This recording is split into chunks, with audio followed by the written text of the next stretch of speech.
Lazima one, Lazima one. Mr. President.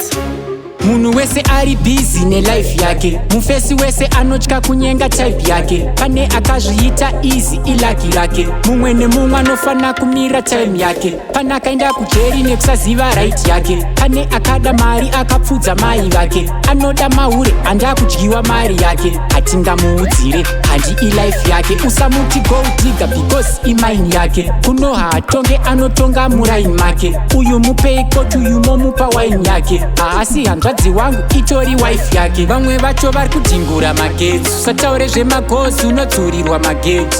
Tiri kungoskipwa kunge mayoutube aids, akusisina respect yekupisirana hate.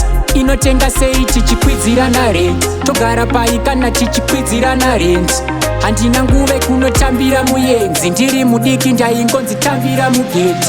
Uya kuchindege timboridakisa mujeti, chati timbozama kutora mari yemuvheti. Msatitire chiniga mchititsengera madhenti, hausi wangu kana sotwambondikwanisa muzheti. Maplans apere tinawo A to Z, iweekend baby adatende on a date.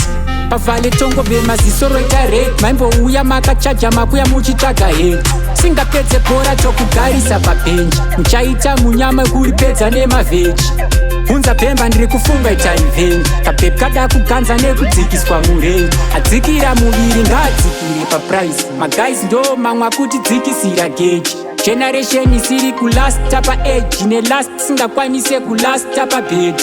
Maending times life yasvika paedge, tinenge takurasika tasvika pageti.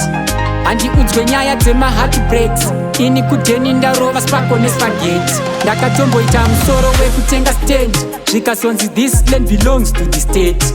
Kana chief vakaiyerera sweti, vanokutaurira inoconfusa veti. Kwedu mbavha dzinojamba juraho, apo chiti wagona wakakiya kugeti. Ndada kuroora but hakuna mustraight, vese vari kungofugura sketi.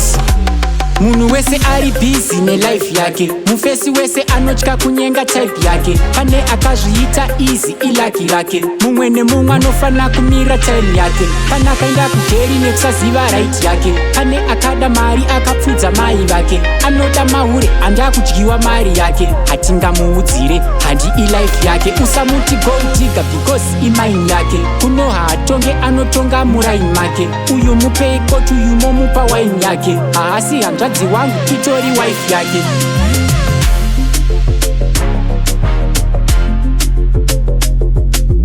Mr. President.